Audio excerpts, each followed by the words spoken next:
우리가 이제 사도행전 마지막 부분, 이제 27장과 28장 이 두 부분을 이제 남겨놓고 있습니다.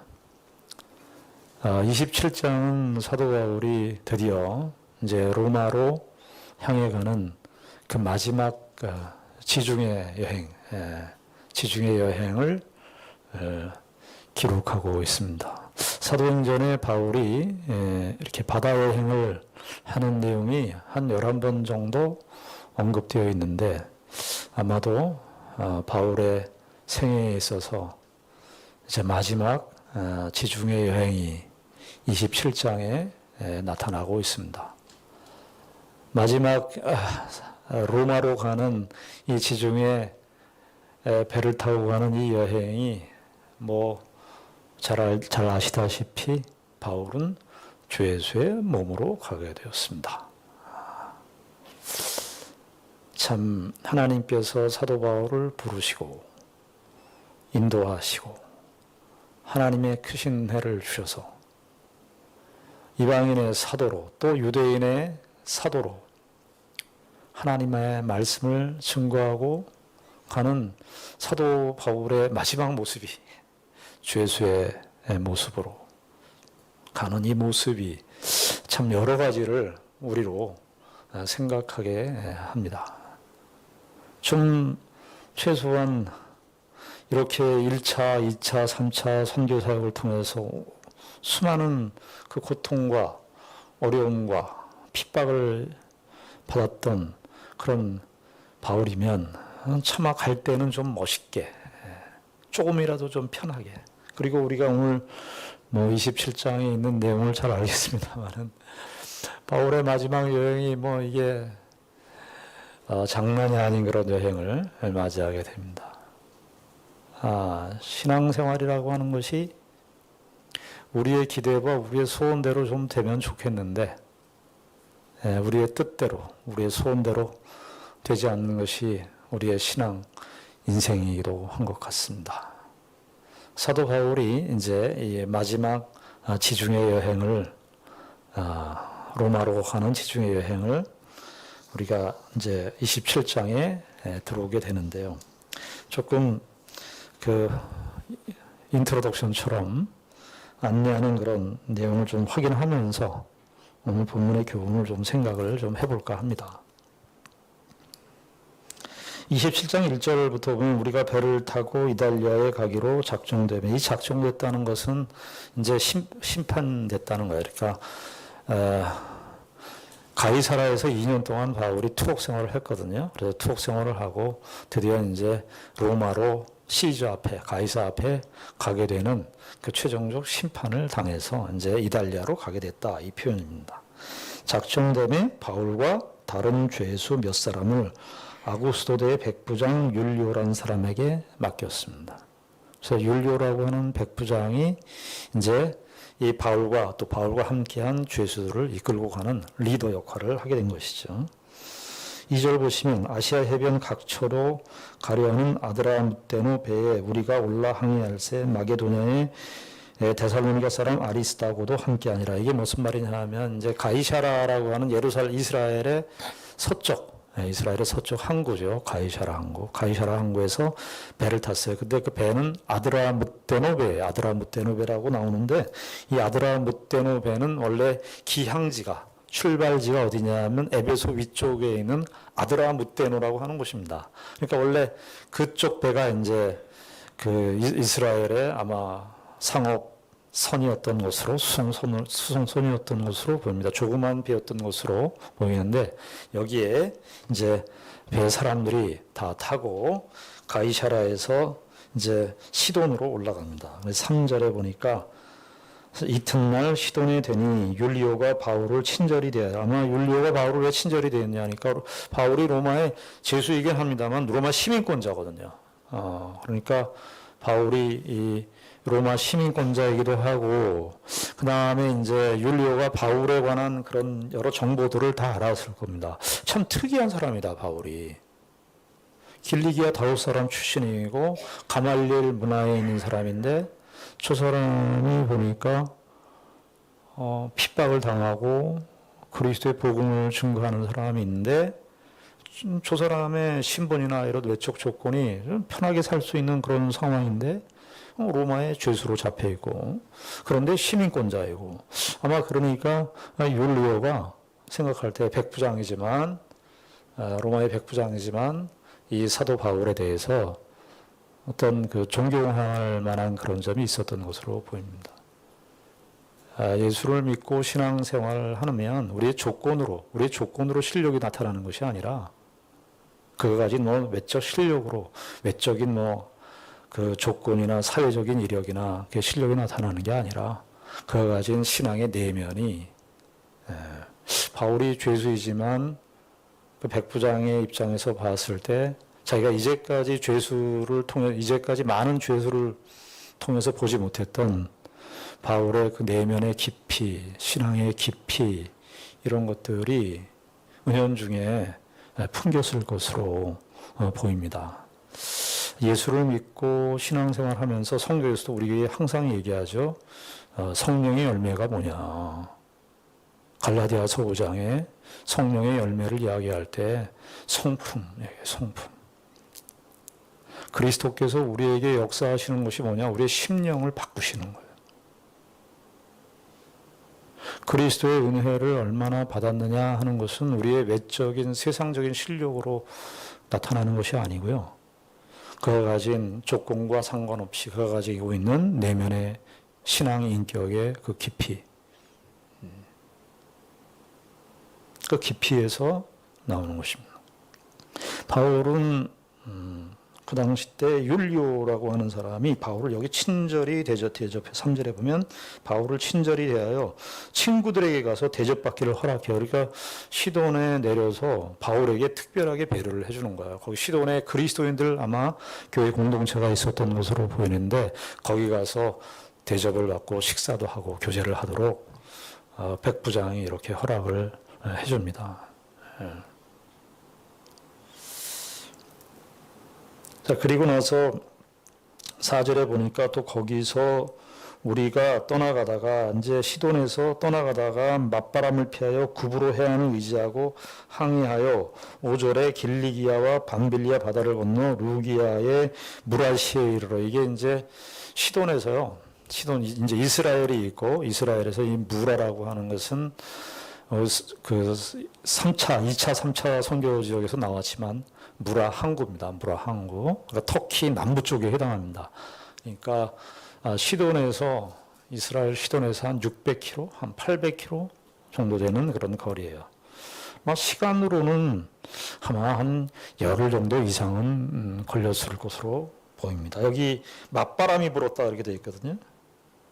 4절에 보니까 또 거기서 우리가 떠나가다가 맞바람을 피하여 이렇게 맞바람이 있으니까 아마 지중해 서쪽에서 이렇게 불어오는 맞바람을 마주하면서 가니까 그 피해서 이제 구브로 섬을 여기 구브로 해안을 의지하고 항해했다. 4월에 구브로 해안을 의지했다는 것은 구브로 섬이 있으니까 아마 바람이 워낙 세니까 맞바람이 세니까 구브로 섬을 의지하면서 섬이 이제 바람을 막아주니까요. 구브로 섬을 의지하면서 그렇게 이제 루기아의 무라시의 무라 항구에 도착했습니다. 6절에 보니까 거기서 백부장이 이달리아로 가려 하는 알렉산드리아 배를 만나 우리를 오르게 하니. 그러니까 여기 보니까 이제 우리가 아까 1절에 나와 있는 2절에 나와 있는 아드라무테노 배는 이제 아마 무라시에서 이제 헤어져서 에베소 쪽으로 갔고요. 이제 에베소는 아시아입니다. 아시아 쪽으로 갔고 터키 그러니까 서쪽으로 갔고 거기서 이제 무라항에서 배를 이제 더 큰 배를 타는 거예요. 알렉산드리아에서 오는 배를 탑니다. 알렉산드리아는 이집트 있죠, 이집트. 우리가 지금 마지막 여행을 여행이라고 생각하시면서 바울의 이 지중해 여행, 요즘에 여행도 못 가시는데 제가 가이드를 좀 해드리려고 그러는데 여행도 못 가는데 저도 못 가봤습니다. 여기 정말 이 코로나가 좀 풀리면 정말 제가 한번 가보고 싶은 데가 여기예요. 지중해 이스라엘보다 이쪽을 한번 가보고 싶어요. 배 타고 한번 쭉 이렇게 지중해 배를 타고 한번 쭉 이렇게 한번 가보고 싶은 곳이 바로 이곳인데 바울이 거기서 알렉산드리아는 이제 이집트 알렉산드리아에서 나온 배를 무로 항구에서 갈아탑니다. 이 알렉산드리아 배는 어떤 배냐면 아주 큰 배인데요. 이 알렉산드리아는 이집트는 무슨 강으로 유명하죠? 나일강으로 유명합니다. 나일강. 그래서 곡창지대예요. 나일강 곡창지대인데 거기에는 밀을 많이 수확을 하고 밀을 가지고 수출을 했었던 대표적인 도시가 이 알렉산드리아였습니다. 그 알렉산드리아에서 이제 배를 타고 밀을 싣고 곡식을 싣고 그 북쪽으로 이집트 북쪽으로 올라가면 바로 무라 항구예요. 그래서 무라 항구랑 알렉산드리아 항구랑은 자주 교류가 있는 그런 배가 자주 왔다 갔다 하는 아주 익숙한 그 지역이 이 알렉산드리아와 무라 지역인 항구입니다. 자, 그래서 거기서 배를 만나 거기서 올라가 탑니다. 7절에 배가 더디 갑니다. 배가 더디가 여러 날 만에 간신히 니도 맞은편에 이르러 풍세가 더 허락하지 아니하므로 살몬의 앞을 지나 그레데 해안을 바람막이로 항해하여. 그러니까 그레데 섬이라고 그레데라고 되어 있는데 크레토스로 지금 크레토스라고 하는 크레타 섬인데 그 터키 밑에 있는 섬입니다. 그레데 섬. 근데 원래는 그레데 섬이 있고요. 터키가 이렇게 있으면 그 사이로 이제 백길을 따라서 그 사이로 가면 이태리 로마로 가는 길의 정상적인 그 해로입니다. 해로. 보통은 그렇게 해서 길을 가는데 7절에 배가 더디가 여러 날 만에 간신히 니도 맞은편에 이르러 니도라고 하는 것은 이제 그 무라 항구 터키의 무라 항구 그 위에 가면은 니도라고 한 600km 정도 되는 니도 항구에서 아마 니도 항구를 거쳐서 이렇게 가려고 했었던 것으로 보여요. 그런데 풍세가 심해져 가지고 더 허락하지 아니하므로 살몬의 앞을 지나 그레데 그러니까 원래 그 그레데 섬과 그 중간 지점을 통해서 가야 되는데 그레데 섬까지 이렇게 배가 밀린 겁니다. 바닷바람에 밀려서 그레데 섬까지 오게 된 거예요. 그래서 여기 7절에 보면 배가 더디가 여러 날 만에 이렇게 되어 있습니다만은 이게 사실은 날수를 정확하게 우리가 파악할 수 없지만은 이게 많은 날들 동안이거든요. 원래는 뜻이 많은 날들 동안이에요. 그러니까 적어도 10일 이상은 지나지 않았나 싶습니다. 보통은 그 시도네에서 그 이태리 로마까지요. 순풍으로 아무 일 없이 갈 때 5주 걸린다고 보거든요. 5주. 그런데 지금 이 바울의 지중해 이 여행이 뭐 아주 만만치 않은 여행이에요. 그래서 그 그레타 섬 그 니도 항구를 거쳐서 이렇게 직진을 해서 가야지 로마에 좀 빨리 갈 수 있는 길인데 그레타 섬까지 이렇게 하류로 밀려 내려온 거예요. 그래서 많은 날들이 지난 거예요. 그레데 해안을 바람막이로 항해. 아까 구브로 섬도 이렇게 바람막이로 항해했는데 여기 또 섬을 의지해서 또 그레데 섬을 의지해서 그 바람막이로 삼아서 항해합니다. 8절에 간신히 그 연안을 지나 미양이라는 곳에 이르니 라세아시에서 가깝더라. 그러니까 그레타 섬이 있는데요. 그러니까 그레타 섬이가 니도라는 항구인데 그 니도 항구로 이렇게 쭉 가야 되는데 그거 밀려가지고 그레타 섬이 여기 있으면 그레타 섬이 이렇게 밑에 쪽으로 남쪽으로 들어온 거예요. 그레타 섬 위쪽으로 북쪽으로 가야지 이게 정상적인 항로인데 배가 얼마나 바람에 밀려가지고 이렇게 남쪽으로 흘러서 어디까지 왔냐면 미항까지 오게 된 겁니다. 8절에 간신히 그 연안을 지나 미양이라는 곳에 이르니 라세아시에서 가깝더라. 이렇게 되어 있습니다.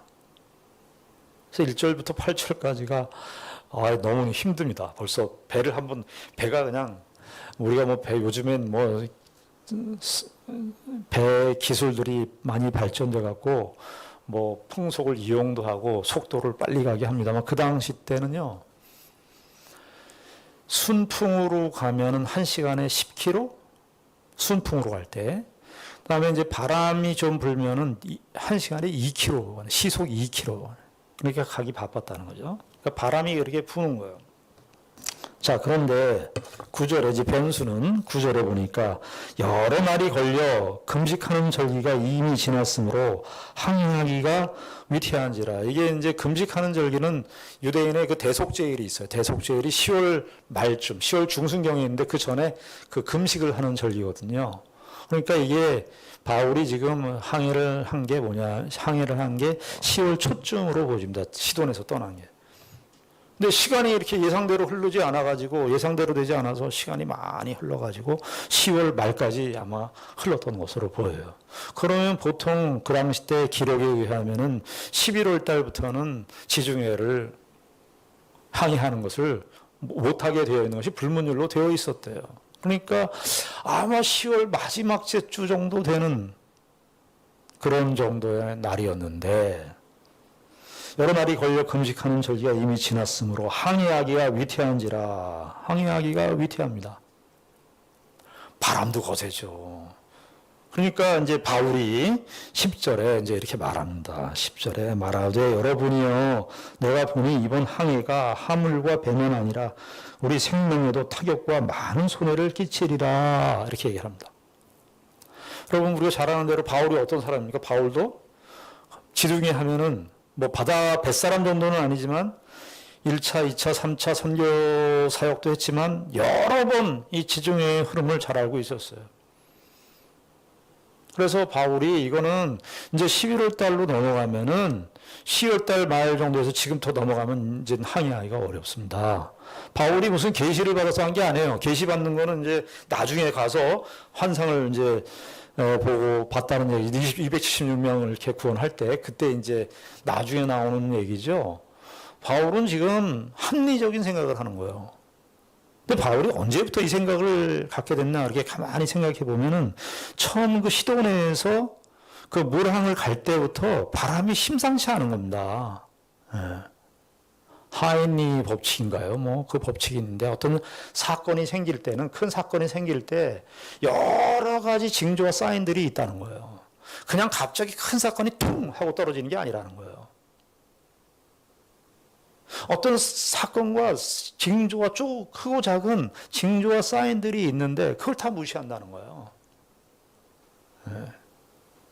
근데 가만히 보니까 바울이 지중해를 여러 번 왔다 갔다 했으니까 그 지중해 시돈에서 떠날 때부터 맞바람이 불어오는데 이 바람이 심상치 않은 겁니다.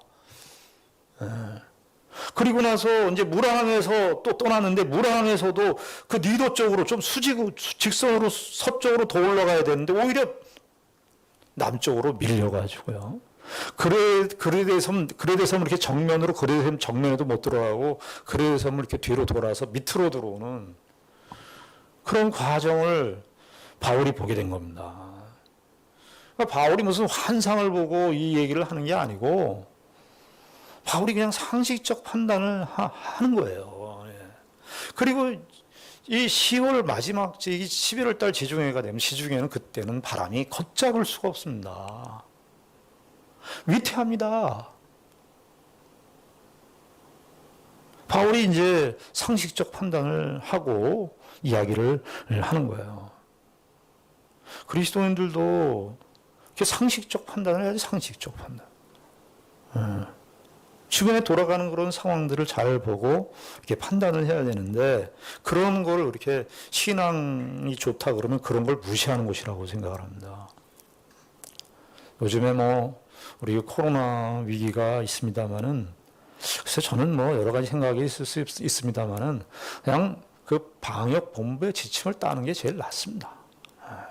왜냐하면 그 사람들이 제일 정확하니까. 여러 가지 얘기들이 많이 있습니다만은 그죠? 그분들이 전문가니까.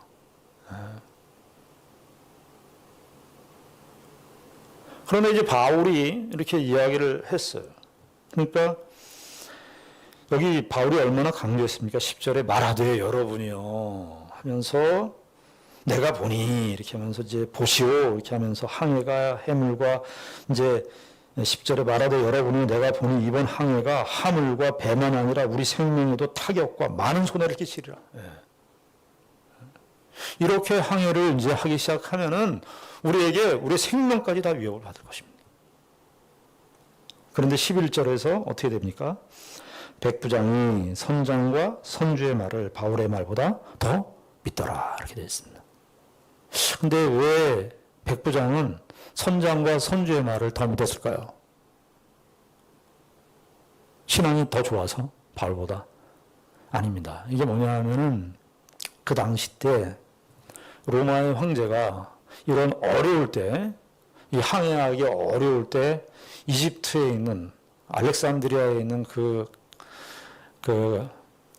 나일강 해변에 있는 그 밀이 아주 질이 좋거든요. 그 밀을 엄청나게 곡식을 싣고 오는 그 배에게는 후한 상금을 줬대요. 그러니까 요즘식으로 말하면 뭐 따따블을 줬다는 항해료에. 만약에 그래서 그렇게 했다가 배가 상해를 입거나 그러면은 엄청난 보상을 해줬다는 거예요. 그러니까 이 선장과 선주, 그리고 백부장은 로마의 아구스도의 지시를 받는 사람이니까 자기도 빨리 그런 과정을 거쳐서 로마의 죄수들을 앞서면서 데리고 가는 것이 로마의 황제에게 인정을 받는 것이니까. 이 사람들이요, 이런 것들이 상식적 판단을 흐릴 때가 많아요. 멈춰야 되는데. 사람들이 제일 못하는 것이 이렇게 뭔가를 가려고 하고 뭔가를 하려고 하는데 주변의 상황들이 그걸 막을 때 이렇게 그때 멈춰야 되는데 스탑. 이게 잘 안 돼요, 이게. 스탑, 거기서 스탑 해야 돼. 자동차 가다가 스탑. 30 스탑 해야 되잖아요. 막 마음은 급해요. 그 예전에 제가 그 예화를 한번 한 적이 있죠. 야생의 세계에서 그 임팔라라든지 톰슨 카젤이라든지 이런 거 잡아먹는 그 포식자 중에, 상위 포식자 중에 치타가 있습니다. 치타. 표범보다 좀 작은, 그런 하이에나보다 큰 그런 치타인데 랭킹이 한 3위 정도 되죠. 사자, 표범, 그리고 치타 이 정도 되는데 그 치타가 빨리 달리면 120km로 달린다는 거예요. 근데 이 120km로 달리는 치타가 좀 사냥을 성숙하게 하는, 사냥을 많이 해본 그 치타는, 이 치타는 고양이과 동물이기 때문에 폐활량이 적거든요. 3분을 넘어가면 안 된대요. 치타가. 근데 이 3분 쫓아가다가 톰슨 카젤이나 임팔라가 바로 앞에서 있는데 3분을 바로 먹이가 바로 앞에서 3분을 오버해서 그걸 잡을 수 있을 것 같아요. 근데 정말 베테랑인 치타는 거기서 멈춘다는 거예요.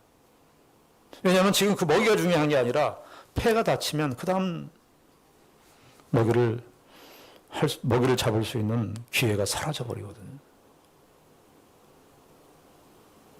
그런데 좀 패기왕성한 치타들은 그 3분을 넘겨서 그 먹이를 잡으려고 그러다가 폐가 다 망쳐지는 거예요.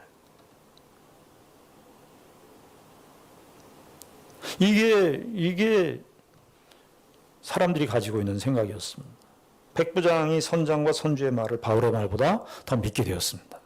그리고 12절에 그 항구가 겨울을 지내기에 불편함으로 거기서 떠나 아무쪼록 베닉스에 가서 겨울을 지내자 하는 자가 더 많으니, 바울이 지금 미항이라는 데에서 머물자고 했습니다. 겨울을 여기서 보내자 그랬어요. 그런데 12절에 그 항구가 겨울을 지내기에 불편하니까 거기서 떠나 아무쪼록 베닉스라고 하는, 그래도 조금 더 서쪽으로 좀 더 가서 베닉스라고 하는 그 항구에 가서, 베닉스가 한 여기 미항에서 한 80km 정도 되는데요. 80km, 60km, 80km 정도 되는 거리인데 거기에 가서, 큰 항구 도시니까 거기에 가서 겨울을 보내자 하는 거예요. 거기 조금만 더 가면 좋은데. 그런데 베닉스에 가서 겨울을 지내자 하는 자가 더 많으니 베닉스는 그레데 항구라 한쪽은 서남을 한쪽은 서북을 향하였더라. 남풍이 순하게 불매. 여기까지는 좋아요. 13절에 보니까 남풍이 순하게 불매. 아마 이 남풍이 순하게 불매 그들이 뜻을 이룬 줄 알고 닻을 감아 그레데 해변을 끼고 항해하더니 이 순간만큼은 아마 거기에 있는 백부장이나 선주나 선장들이 저 바울 저 죄수가 뭘 알아? 어? 우리 판단이 맞지? 이렇게 생각했을 거예요. 근데 14절에 보니까 얼마 안 돼요. 얼마 안 돼요. 섬 가운데로부터 유라굴로라고 하는 광풍이 크게 일어나니, 이 유라라는 말은 이 동풍이라는 말이고 큘라라는 말은 북풍이라는 말인데 북풍과 동풍이 같이 합쳐진 거예요. 태풍이라는 말이 여기서 나온 건데 타이푼이에요. 타이푼. 우리 옛날에 아니죠. 2000 언제입니까? 매미가 북상한 때가 언제입니까? 우리나라에. 매미 태풍이. 우리 권사님 경험하셨을 때 매미 2003년도입니까? 2002년도입니까? 그때 우리 권사님 거기 사셨는데 유리창이 다 깨졌어요. 아파트가. 권사님 보상도 받으시고. 그게 매미 태풍이 우리나라에 정면 들어온 것도 아니고 말이죠. 그런데 이 유라굴로라고 하는 것이 어떤 거냐면은 회오리처럼. 그러니까 이 풍랑이 이렇게 바닷물이 이렇게 그냥 이렇게 직선으로 올라오는 게 아니라 회오리처럼 지금 올라온 거예요.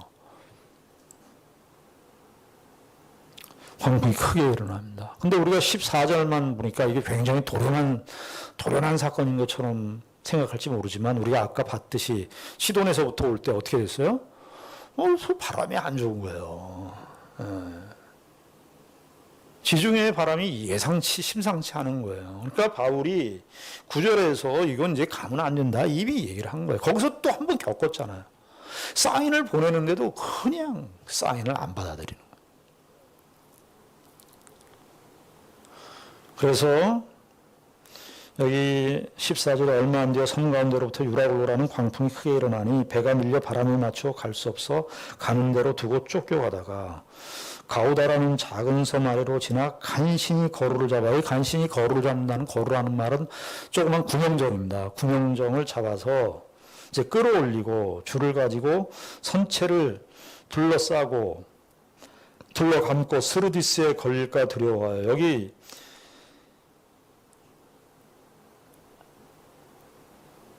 가우다라 16절에 가우다라는 작은 섬이잖아요. 그러니까 그레데 섬에서 또 밀린 거예요. 그 가루다라는 것도 그 더 밑에 한 몇백 킬로 되는 가루다 섬까지 이렇게 조그만 섬에 이건 그레데 섬하고 비교해서 봤을 때는 완전히 거의 사람이 살 수 없는 그런 섬이에요.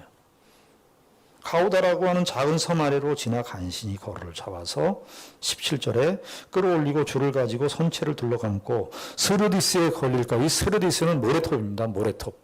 그러니까 모래톱에 또 배가 들어가면 또 헤어나올 수가 없는 거예요. 그러니까 스르디스에 걸릴까 두려워하여 연장을 내리고 그냥 쫓겨갔어요.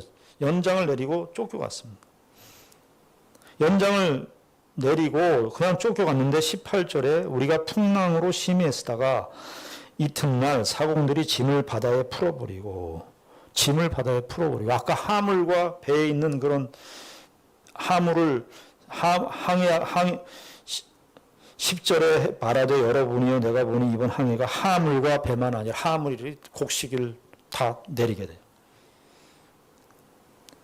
그리고 짐을 바다에 풀어버리고 19절에 사흘째 되는 날에 배의 기구를 그들의 손으로 내버리니라. 그러니까 이게 뭐냐 하면 이제 이 가우다라고 하는 섬에 도착해서 배를 움직이려고 하니까 배가 너무 무거운 거예요. 뭐 때문에 무거운 거예요? 하물 때문에, 짐 때문에 무거워요. 그래서 그 곡물을 가지고 가서 로마의 황제에게 이렇게 아련하고 그래서 많은 보상을 꿈꿨던 것들, 그 자기들의 그 안전과 행복을 가져다 주는 그 하물을 버리게 돼요.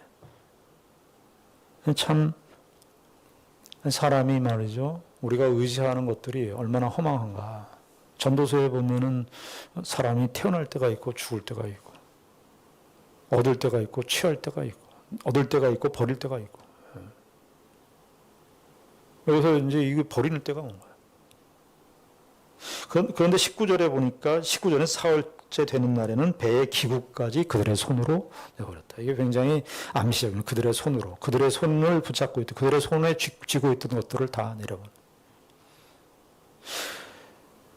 이런 곡식 그들이 가지고 있었던 그 기대, 희망, 선장이나 선주들이 가지고 있었던 그런 로마 황제로부터 받는 이런 보상들, 이런 걸 비전을 가지고 큰 꿈을 가지고 그들의 손에 있던 것들이 그런 것들을 자기들에게 가져다 줄 거라고 생각했지만 이 풍랑이 있는 유라굴로라고 하는 광풍 속에서 아무런 구원의 효력을 미치지 못합니다.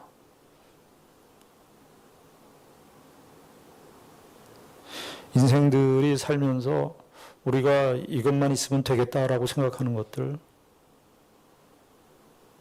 난 이거 없어서 내가 내 인생이 피곤하다고 생각하는, 내 인생이 힘들다고 말하는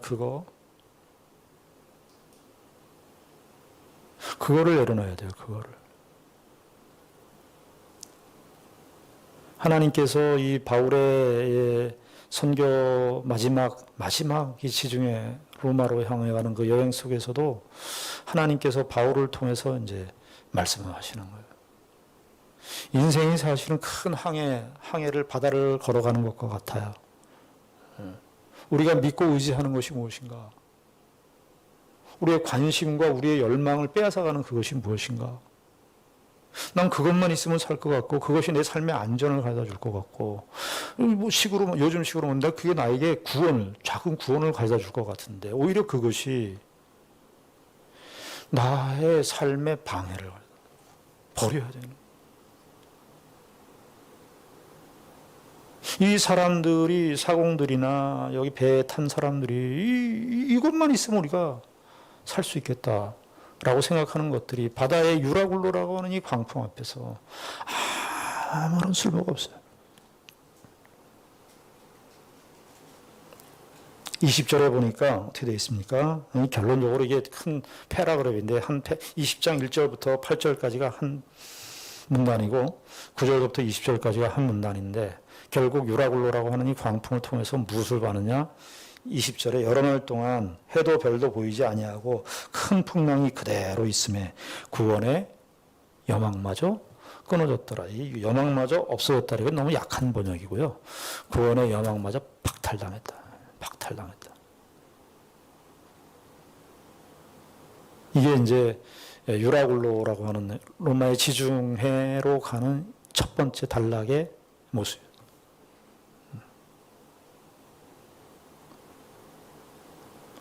여기서 사람들이 할 수 있는 게 뭘까요? 아무것도 없어.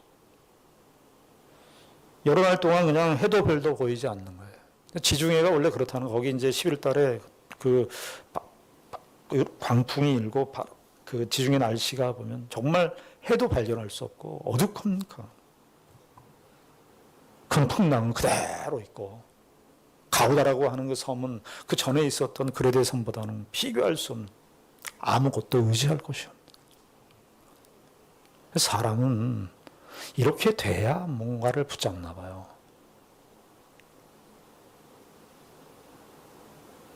드디어 21절에 이제 이막이 등장합니다. 바울이 21절에 여러 사람이 오래 먹지 못하였으면, 먹지 못하면 죽은 거죠. 거의 죽었죠. 먹지 못하였으면. 바울이 가운데 서서 말하되, 야, 이게 뭐라는 거야? 이 복음이 이때 비로소 힘을 갖는 거예요. 하나님의 복음은 바로 이 상황 속에서 모두 사람들이 자기들이 기대하고 있던 것들, 모든 것들이 다 끊어진 바로 그 지점이 기독교의 복음이 선명하게 드러날 때. 여러분, 우리의 인생을 살면서 언제 성도들이 가장 은혜를 받는 줄 아십니까? 성도들이 인생 앞에 정말 참 겸손해지고 자기 자신을 낮추는 때가 장래 때입니다. 장래 때예요. 죽음 앞에서 있을 때. 그때 그때 비로소 기독교가 복음이 무엇인지가 확연하게 드러날 때. 인간의 모든 희망, 소망 이런 것들이 다 죽음으로부터 끝이 나는 그 시점이 예수 그리스도의 복음이 드디어 그 힘을 가지고 들어올 때. 바울은 여기에서 복음을 전하지 않았습니다. 바울의 삶 자체가, 바울 존재 자체가 그들에게 복음으로 제시되어 있는 것이죠. 자, 그러면서 21절에 보면은 서서 말하되 여러분이여 내 말을 듣고 그릇에서 떠나지 아니하여 이 타격과 손상을 면하였더라면 좋을 뻔하였느니라. 이것은 바울이 이제 상기시키는 거예요. 이제 이 사람들이, 선원들이, 사공들이요, 거기 물건을 던지면서 무슨 생각을 했을까요? 물건을 막 바다에 던지며 자기들이 가지고 있던 기구까지 다 던졌어요. 그 아마 장비, 배 안에 있는 장비 이런 것들일 텐데 그런까지 다 던졌어요. 무슨 생각을 하면서 던졌을까요? 야, 그때 바울의 말을 들을 걸. 바울의 말을 들을 걸. 사람들이 죽을 때 다 껄껄 한다는데 껄껄, 이럴 걸, 저럴 걸. 바울이 다시 한번 상기, 내 말을 듣고 글에 대해서 떠나지 아니하여 이 타격과 손상, 이 타격과 손상이라는 말을 했어요. 여기 10절에 보면 미리 얘기했죠, 바울이. 여러분이 내가 보니 이번 항해가 하물과 배만 아니라 우리 생명에도 타격과 많은 손해, 여기서는 손해라고 하면 같은 말이에요. 21절에 타격과 손상을 너희들이 면하다. 여러분, 우리가 사는 인생에 하나님께서 주시는 그런 축복과 은혜들이 많은데 하나님의 말씀을 듣는 게 우리의 진정한 복이고 진정한 가치입니다. 하나님께서 하지 말라 그러면 안 하는 거예요. 그것이 내가 눈에 보기에 좋아 보여도 그것을 멈추는 것입니다. 오늘 바울이 우리에게 이런 말씀들을 통해서 우리가 이 유라굴로라고 하는 이 광풍이 지중해 이 가우다라고 하는 섬에서 일어난 이 사건을 통해서 하나님의 백성들이 정말 이 풍랑과 같은 이런 인생살이 속에서 우리가 살아가는데 우리의 인생의 주인이 누군가, 우리의 항해와 이 모든 것들을 주관하시는 분이 누군가, 그 하나님임을 우리가 믿고 그 하나님께서, 여기 바울이 그 얘기하죠. 23절에 내가 속한 바 곧 내가 섬기는 하나님의 사자가, 내가 섬기는 하나님의 사자가 어젯밤에 내 곁에 서서 말하라. 바울아, 두려워하지 말라. 내가 가이사 앞에 서야 하겠고 또 하나님께서 너와 함께 항해하는 자를 다 내게 주셨다 하였으니. 바울은 비밀이 있는 거예요. 무슨 비밀입니까? 여기 24절에 너와 함께 항해하는, 내가 가이사 앞에 서야 하겠다. 이 서야 하겠다라는 말이 서야만 한다 이런 뜻이에요. 대의라는 말인데 가이사 앞에 바울은 서게 돼 있어요. 그리고 사도행전 우리가 19장 21절을 한번 보시겠습니다. 19장 21절. 이 3차 선교 사역을 하면서 바울이 이제 이스라엘 예루살렘을 향해서 가는 그 내용이 기록되어 있는데요. 21절에 이 일이 있은 후에 바울이 마게도냐와 아가야를 거쳐 예루살렘에 가기로 작정하여되 내가 거기 갔다가 후에 로마도 보아야 하리라. 이 보아야 하리라 그럴 때 보아야만 하리라 이렇게 돼요. 필연적이에요. 보아야만 하리라. 20장 23장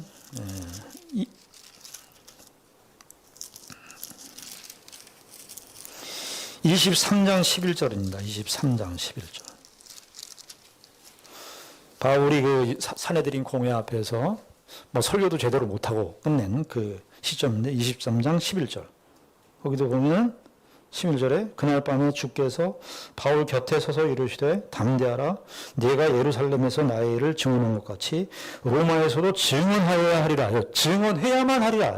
증언해야만 하리라. 19장 21절에도 로마에 가야만 하리라. 23장 11절에도 로마에서도 증언하여야만 하리라. 이게 have to, 영어로 얘기하면 must, have to 이런 거예요. 필연의 필연성.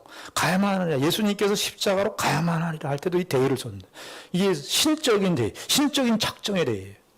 그래서 오늘 여기 27장에 바울이 가이사 앞에 서야만 하리라. 가이사 앞에 서야만 하리라.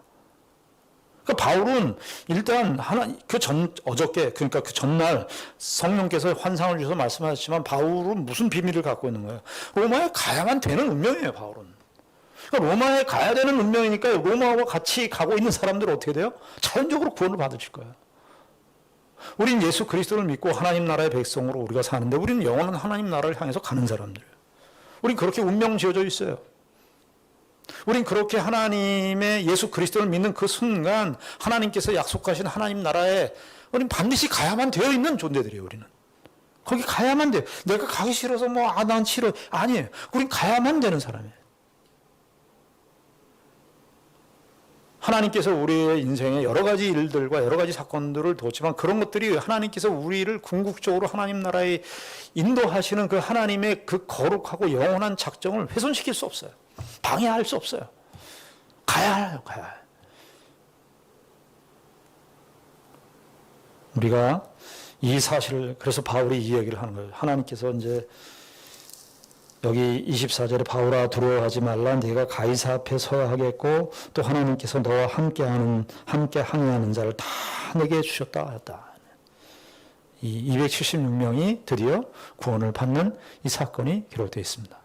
결론적으로 이 276명이 이제 33절부터 37절까지 37절에 보시면 배에 있는 우리의 수는 전부 276명이더라. 그러니까 죄수, 상인들, 선장, 선원들 다 거기 일하는 사람들 276명인데 여러분들 한번 생각해 보세요. 276명이 나중에 이제 멜리데 섬에 나중에 이제 도착하게 돼요. 멜리데 섬은 몰타 섬. 그러니까 바울이 섬을 그레데 섬 이렇게 구브로 섬을 거쳐서 그레데 섬, 가우다 섬, 멜리데 섬 이렇게 섬을 네 군데나 거쳐요. 지중해 다 미쳐 있는 섬들입니다. 근데 276명이 결국 멜리데 섬에서 지금의 몰타인데요. 몰타 섬에서 이제 구원을 받아서 드디어 다 로마로 가게 됩니다. 자, 이 사람들이 다 흩어졌어요. 이 사람들이 무슨 얘기를 할까요? 이 사람들이 우리 지중해 여행하는데 우리 다 죽는 줄 알았는데 바울이 믿고 섬기는 저 하나님이 우리를 구원하셨다. 아마 여기 276명을 의도적으로 기록한 것은 이 276명은 하나님께서 로마로 향해 가는 바울의 마지막 그 항해 속에서 하나님의 크신 구원의 일을 증언하는 증인으로 저들을 세우시고 부르셨습니다. 저들이 나가서 어디 지역인지 이제 로마에 가서 복음을 전할 거 아니에요. 바울은 로마에서 죄수로 이제 나중에 다음 주에 보겠습니다만 로마의 죄수에 가택연금된 상태에서 하나님의 복음을 전하지만 바로 276명이 다 흩어져서 하나님 나라의 복음을 증거하게 될 것입니다. 우리가 하나님께서 행하시는 이 일에 놀라운 신비로운 이 역사를 우리가 기억하고 참 우리가 살아가는 현실들의 답답한 일은 코로나 위기 이런 여러 가지 일들이 있지만 하나님께서 이런 것들을 통해서도 얼마든지 하나님께서 그 크신 역사와 축복을 베푸시고 드러내신다는 사실을 다시 한번 기억하시고 우리가 주의 은혜를 신뢰하고 살아가는 우리 모두가 되기를 바랍니다. 기도하겠습니다. 하나님 아버지 은혜를 감사합니다. 사도 바울이 지중해 마지막 여행을 하면서 지중해 바다에서 험난한 그런 광풍을 만나고 여러 가지 정황들을 만나는데 그런 상황 속에서도 하나님께서 변함없이 하나님의 크신 구원의 일을 행하시는 것을 봅니다. 아버지 하나님, 우리에게 닥친 그 현실에 여러 가지 일들이 답답하고 어려울지라 할지라도 하나님은 그것을 통해서도 얼마든지 하나님의 크신 구원의 역사를 이루시는 것을 인하여 우리가 감사하며 살게 하시고 우리의 인생을 지금도 그 동일한 은혜와 동일한 축복과 그 기이하신 섭리와 인도하심으로 인도하신다는 사실을 믿고 살아가는 우리 모두가 되게 하여 주시옵소서. 예수님 이름으로 기도드리옵나이다. 아멘.